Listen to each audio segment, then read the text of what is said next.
What's your philosophy on the balance between work and personal life? So, the balance between personal life and work life is something that's always been important to me. And I guess I've just made some assumptions. And one is that there's not a difference to me, that it's an artificial distinction. But what happens is because we're now inside of organizational life, we feel that we can't be our true selves, or there's pressures to be a certain way. So how do we bridge that gap? And for me, all of this does come down to the issue of survival and thriving.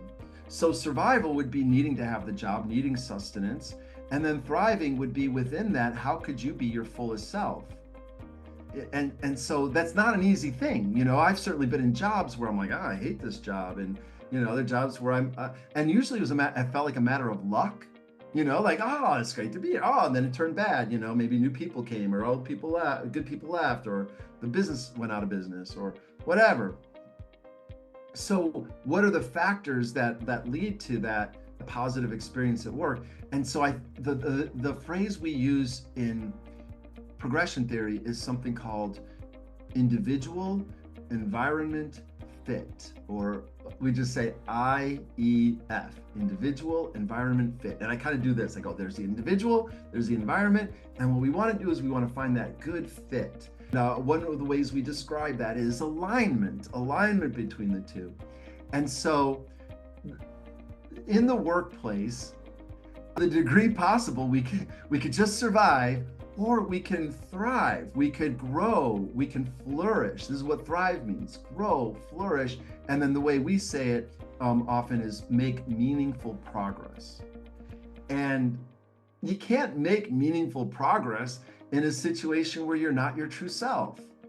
So, but also, look, you can't just expect the perfect fit between you and your environment. So that's why it takes work. That's where progression theory comes in. It's never going to be perfect, but there's always something you could do to increase the fit between you and your environment, you and your coworkers, you and the kind of tasks that you do, or the technology you have.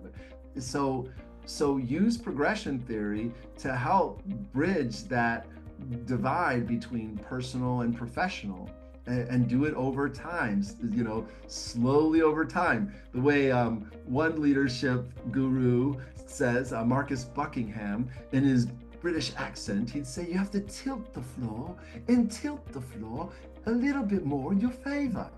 And so, that's what we're not talking about, like just massively overhauling everything, but look for ways in your environment that you could tilt the floor, more and more to play to your authentic self.